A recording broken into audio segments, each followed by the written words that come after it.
Hey everyone, and welcome back to my channel. If you are a parent like me and you are on the journey of really being intentional of raising confident children that are emotionally strong, well then this video is for you.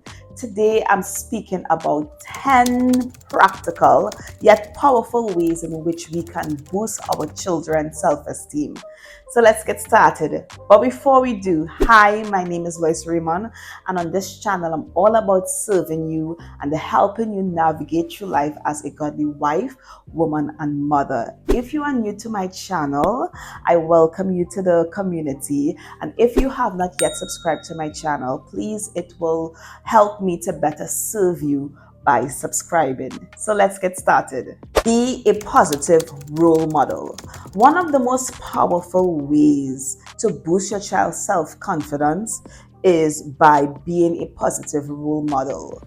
Children are always watching and they are very observing, and when they observe you, they learn how to treat themselves by the way you treat yourself. When you speak kindly to your strengths and even your weaknesses, when you handle your mistakes with grace, and when you face challenges with confidence and with courage, it shows them what healthy self-worth looks like. So when they begin to see you be confident without arrogance and humble without pulling and tearing yourself down, they will begin to mirror these attributes. And by being a good example to them, you're teaching them that it is okay to be imperfect and yet still valuable. Don't compare your child to others. I know it's easier said than done, but whether you are comparing them to another sibling, a friend, or a classmate, it just sends the message that who they are or what they do is not good enough. Each child is uniquely wired with their unique strengths, pace, and personality. So when you focus on their individual progress and their personal growth, you help them feel seen and valued for who they are. And don't see or feel the need to measure up and be like someone else. Praise your kids. Speak life over your kids. Use your words to affirm their identity, to build their confidence, and remind them of their self-worth. Remember, what you say becomes their inner voice. So always remember to speak truth, speak kindness, and speak encouragement over them. But also encourage them and get them into the practice of speaking positive words over themselves. I love, and this was one of my goals, or rather this is one of my goals this year, is to get a list of character traits that I really want my kids to speak over their lives every day. So as a parent, I'm looking at them and observing their strengths and also the things that are challenging to them or things that they are insecure about, and getting scriptures from the Bible and putting it on a paper or on a board so that they can speak it over themselves and just speak life over themselves. And don't just speak words over your kids, or don't just allow them just to speak just mere words over themselves, but make sure it is rooted in the word, because the word, it is power and it is life. So you want to make sure that the words that you speak and the words that your kids speak over their life, it is rooted and grounded in the word of God. So remember that you are shaping your kids' world. You are framing their world with your words. And children can go into a spiral of negative self-talk very easily and very quickly. And you would hear them start to say things: I'm not good enough, I'm a bad person, I'm a failure.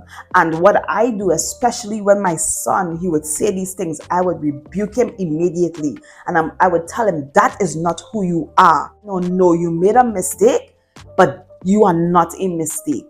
And counteract those words immediately. So let them speak good words over themselves, whether it is in the morning before they brush their teeth, they look themselves in the mirror and they say positive affirmations, or you declare it over their lives as well. But do this, it will build resilience in them and it will shape a healthy mindset. Give your child responsibilities. When you give your child or your children age appropriate responsibilities, it makes them feel capable, it makes them feel competent, trusted, and important, especially when they look back and they can see what they have done, the task, the chore that they have done.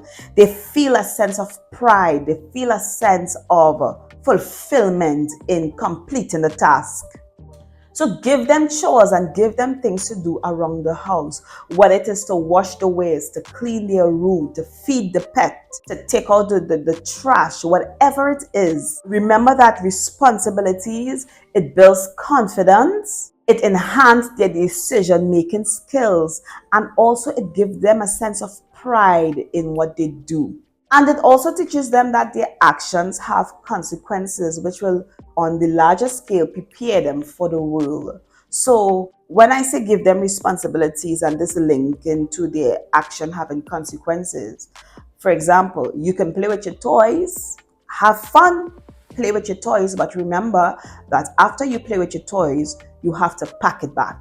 If you do not pack it back, this is the consequence for your behavior or for your action, your disobedience. Offer them choices. So choices makes them feel empowered and develops their decision-making skills. So when you give your child the ability to make choices and to choose between options, whether it is choosing the clothes that they're going to wear, deciding what they want to eat, or what activity they want to do, it makes them feel as though their voice and their opinion matters. So I encourage you to allow your children to make choices. When they make choices, offering them choices, it teaches them to take responsibilities for their decisions while still maintaining boundaries. Allow them to make mistakes. I know a lot of us, we would like perfect children. We ourselves are not perfect, and they themselves will make mistakes. And I believe as parents, we have to give room for them to make mistakes and to learn from it. Embrace failure as a learning opportunity. My husband always says this. He says, failure is not final. Failure is feedback. So when you fail, it just gives you information of what you can do next or what not to do. So help your kids understand from young that failure and mistakes, it's a natural part of life and of personal development and of self-growth. Instead of viewing failure as something that is negative and discouraging, encourage them to see rather that their mistakes, it's just valuable lessons being learned. Spend quality time with your children. Strengthen your bond with them. When you dedicate full attention to your children, whether it is playing a game that they want to play, or reading a book with them, or taking a walk with them, or just sitting and hanging out, just giving them your undivided attention, it tells them that I am valuable and I am worthy and I'm loved. When you spend quality time with your children, this will build their self-worth and make them have a sense of security. So remember that it's not only about quantity of time, but depth in connection. Don't show favoritism. This is a powerful principle for parenting, and the Bible clearly shows the negative effects that favoritism have on children. Favoritism can lead to deep wounds, sibling rivalry, and broken relationships. Children need to feel equal, valued, appreciated, accepted, regardless of their differences, whether it is their gender, their birth order, their personality, their temperaments. When parents intentionally or unintentionally shows favor to one child over the others, it creates insecurities, jealousy, and competition instead of unity. So parents, raising confident kids starts with intentional parenting. So speak life, show love, and create a safe space for your kids to grow and thrive as wonderful and beautiful human beings. Thank you so much for watching my video. Bye guys.